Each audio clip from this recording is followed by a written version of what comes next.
दूसरा वाकया अल्ताफ का, काशगंज का वाकया आपके सामने।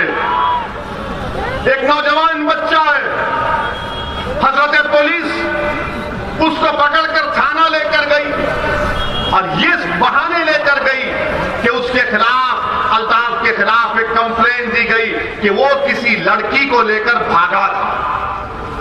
पुलिस लेकर जाती है और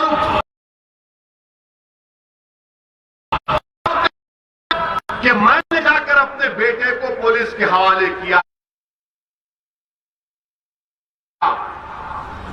मैंने खुद, एक बाप कह रहा है कि मैंने अपने बेटे को ले जाकर पुलिस के हवाले किया कि कर लो आप तहकीकात। उस बाप ने अपनी जिंदगी की बहुत बड़ी गलती की जो इन जालिम पुलिस वालों पर भरोसा कर दिया। बाप लेकर गया पुलिस स्टेशन तो बाद में मालूम हुआ बाप को कि तुम्हारा बेटा अस्पताल में, दौड़ो भागो। बाप दौड़ता हुआ गया अपने खानदान के साथ तो मालूम हुआ बेटा मर गया। कैसे मरा? तो बोले उसने खुदकशी कर ली पुलिस स्टेशन में। कहां पर की? तो बैतुल खला में। मैं तो गलत कहा, 2.5 फीट की नल की टूटी को उसके गले में जो हुड था उसका धागा निकालकर उस बच्चे ने अपने गले से लगाकर उसको टूटी को बनकर खुदकशी ले ली। वाह काशगंज की पुलिस, तुमको तो बहुत बड़ा इनाम मिलना चाहिए कि 2.5 फीट की टूटी पर पानी की कोई गले का वो धागा निकालकर अपने गले से बांधकर टूटी को लगाता है, तब भी तो उसके पैर जमीन को ही लग रहे, उसके पैर जमीन को लग रहे। कैसे मरता है बच्चा? मालूम हुआ, मैं कह रहा हूं काशगंज की पुलिस ने अल्ताफ को मारा, पुलिस स्टेशन में वो कत्ल किया, वो कातिल है तुम लोग। तुम दुश्मन हो बच्चों के, तुम दुश्मन हो।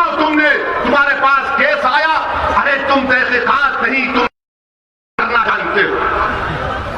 बच्चे को ले जाकर मार दिए और तरफ तमाशा देखिए कि उस बच्चे के बाप, आप सोचिए कि आप भी अपने पेट में औलाद है, मुझे भी औलाद, वो आपका बेटा है मेरे भाई, वो आपका भाई है, वो आपका बेटा है, आपका भाई है। अगर तुम मुरादाबाद में बैठकर ये समझ रहे हो कि नहीं नहीं काशगंज में हुआ, मुझे उससे क्या करना है, अगर तुम उस बच्चे के गम को अपने सीनों में महसूस नहीं करोगे तो मुझे शक होगा तुम्हारे मुसलमान होने का।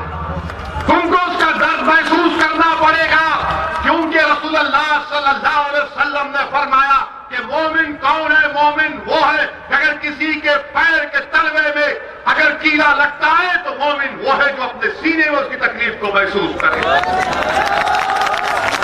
हद तो ये हो गई कि उस बच्चे के बाप से सादे कागज पर अंगूठा ले लिया और हजरत पुलिस ने, माशाअल्लाह काशगंज की पुलिस, आप यकीनन शैतान की पहली औलाद है,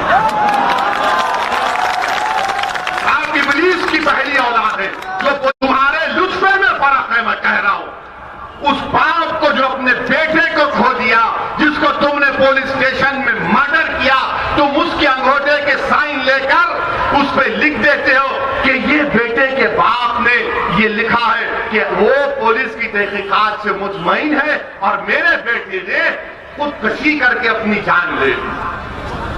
अरे पुलिस वालों जिन्होंने हरकत की कि अगर तुम्हारी बेटी, तुम्हारा बेटा ऐसा मर जाएगा या मार दिया जाएगा तो तुम्हारे दिल पर क्या पहुंचेगा? ये जुल्म हो रहा है, ये जुल्म हो रहा है। और आवाज कैसे उठती है? नहीं नहीं हमने बोल दिया, हम भी कंडेम करते हैं उसको, 2 लाख भिजा देंगे, 3 लाख भिजा देंगे।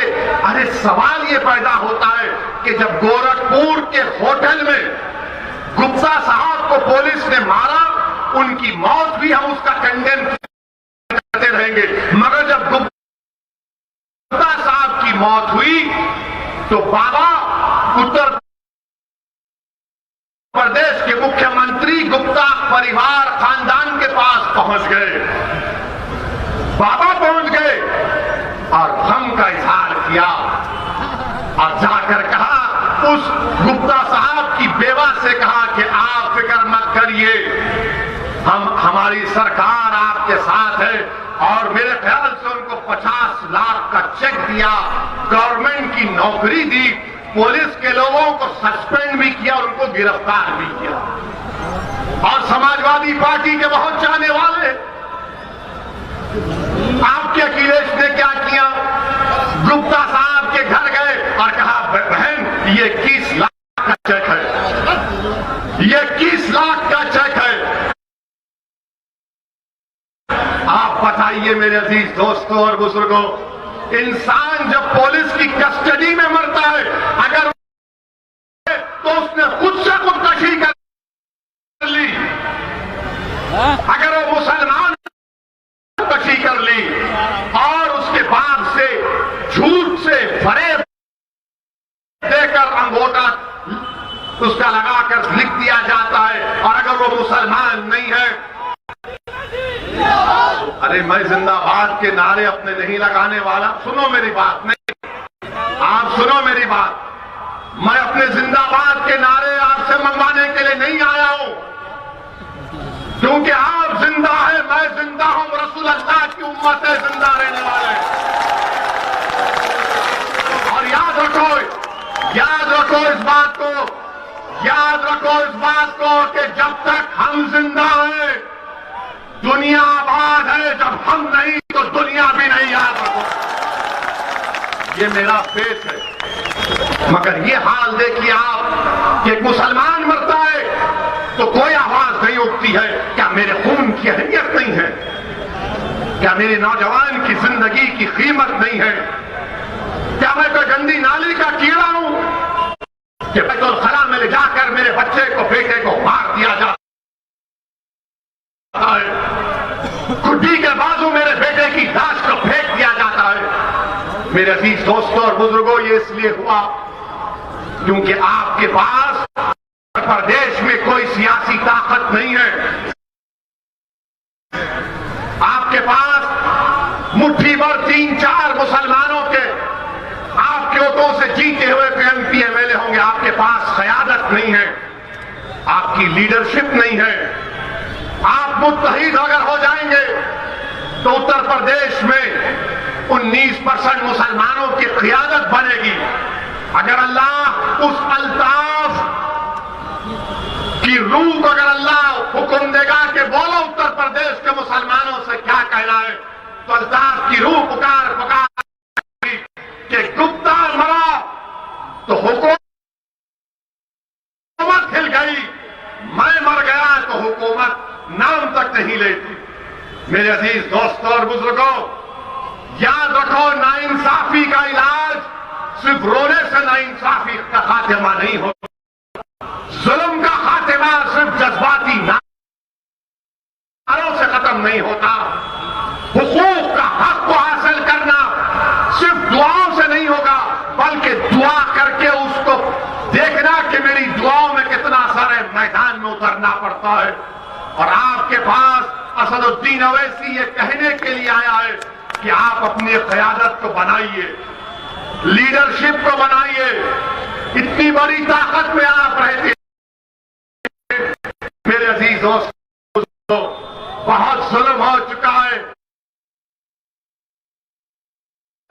बहुत लोग, बहुत से माँ बाप ने अपने ख्वाबों को चूर होते हुए देखा, बहुत सी माओं की कोख उजड़ गई।